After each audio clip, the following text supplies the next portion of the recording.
ತ್ಯಾಗ, ಸೇವಾ ಮನೋಭಾವ ಆರ್ಎಸ್ಎಸ್ನ ನಿಜವಾದ ಶಕ್ತಿ. ಮೋದಿ ಮನದ ಮಾತು. ಆರ್ಎಸ್ಎಸ್ ಸ್ವಯಂ ಸೇವಕರ ಪ್ರತಿಯೊಂದು ಕೆಲಸವೂ ದೇಶ ಮೊದಲು ಅನ್ನುವುದನ್ನ ಕಲಿಸುತ್ತೆ. ಮನ್ ಕಿ ಬಾತ್ನ 126ನೇ ಸಂಚಿಕೆಯಲ್ಲಿ ಸ್ವಯಂ ಸೇವಕರನ್ನ ಶ್ಲಾಘಿಸಿದ ಪ್ರಧಾನಿ ಮೋದಿ. ಪ್ರಧಾನಿ ನರೇಂದ್ರ ಮೋದಿ ಅವರು ತಮ್ಮ 126ನೇ ಸಂಚಿಕೆಯ ಮನ್ ಕಿ ಬಾತ್ ಕಾರ್ಯಕ್ರಮದಲ್ಲಿ ರಾಷ್ಟ್ರಕ್ಕೆ ಶತಮಾನಗಳ ಸೇವೆ ಸಲ್ಲಿಸಿದ ರಾಷ್ಟ್ರೀಯ ಸ್ವಯಂ ಸೇವಕ ಸಂಘದ ಸ್ವಯಂ ಸೇವಕರನ್ನ ಶ್ಲಾಘಿಸಿದ್ದು, ಶತಮಾನೋತ್ಸವ ಸಂಭ್ರಮದಲ್ಲಿರುವ ಆರ್ಎಸ್ಎಸ್ ಅನ್ನ ಹಾಡಿ ಹೊಗಳಿದ್ದಾರೆ.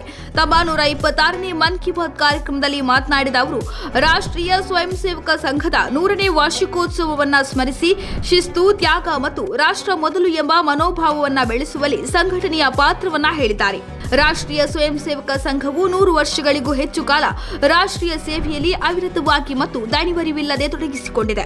ವಿಜಯದಶಮಿಯಂದೇ ಸ್ಥಾಪನೆಯಾದ ಆರ್ಎಸ್ಎಸ್ನ ಶತಮಾನದ ಈ ಪ್ರಯಾಣವು ಅದ್ಭುತ, ಅಭೂತಪೂರ್ವ ಮತ್ತು ಸ್ಫೂರ್ತಿದಾಯಕವಾಗಿದೆ.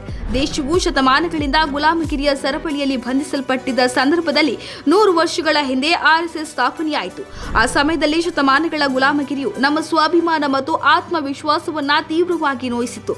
ವಿಶ್ವದ ಅತ್ಯಂತ ಹಳೆಯ ನಾಗರಿಕತೆಯು ಗುರುತಿನ ಬಿಕ್ಕಟ್ಟನ್ನ ಎದುರಿಸುತ್ತಿತ್ತು. ನಮ್ಮ ನಾಗರಿಕರು ಕೀಳರಿಮೆಯ ಸಂಕೀರ್ಣಕ್ಕೆ ಬಲಿಯಾಗುತ್ತಿದ್ದರು.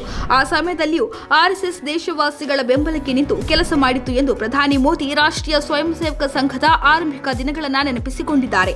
ತ್ಯಾಗ ಮತ್ತು ಸೇವೆಯ ಮನೋಭಾವ ಮತ್ತು ಶಿಸ್ತಿನ ಬೋಧನೆಗಳು ಸಂಘದ ನಿಜವಾದ ಶಕ್ತಿ. ಇಂದು ಆರ್ಎಸ್ಎಸ್ 100 ವರ್ಷಗಳಿಂದ ಅವಿಶ್ರಾಂತವಾಗಿ ಮತ್ತು ನಿರಂತರವಾಗಿ ರಾಷ್ಟ್ರ ಸೇವೆಯಲ್ಲಿ ತೊಡಗಿಸಿಕೊಂಡಿದೆ. ಅದಕ್ಕಾಗಿ ದೇಶದಲ್ಲಿ ಎಲ್ಲಿಯಾದರೂ ನೈಸರ್ಗಿಕ ವಿಕೋಪ ಸಂಭವಿಸಿದಾಗಲೆಲ್ಲ ಆರ್ಎಸ್ಎಸ್ ಸ್ವಯಂ ಸೇವಕರು ಅಲ್ಲಿಗೆ ಮೊದಲು ತಲುಪುತ್ತಾರೆ ಎಂದು ನಾವು ನೋಡುತ್ತೇವೆ. ಲಕ್ಷಾಂತರ ಸ್ವಯಂ ಸೇವಕರ ಜೀವನದ ಪ್ರತಿಯೊಂದು ಕ್ರಿಯೆ ಮತ್ತು ಪ್ರತಿಯೊಂದು ಪ್ರಯತ್ನದಲ್ಲೂ ರಾಷ್ಟ್ರ ಮೊದಲು ಎಂಬ ಈ ಮನೋಭಾವವು ಯಾವಾಗಲೂ ಅತ್ಯುನ್ನತವಾಗಿದೆ. ಸೇವೆ ಮಾಡುವ ಮಹಾಯಜ್ಞಕ್ಕೆ ತನ್ನನ್ನು ಅರ್ಪಿಸಿಕೊಳ್ಳುತ್ತಿರುವ ಪ್ರತಿಯೊಬ್ಬ ಸ್ವಯಂ ಸೇವಕರಿಗೂ ನಾನು ನನ್ನ ಶುಭಾಶಯಗಳನ್ನು ಅರ್ಪಿಸುತ್ತೇನೆ ಎಂದು ಪ್ರಧಾನಿ ನರೇಂದ್ರ ಮೋದಿ ಹೇಳಿದ್ದಾರೆ.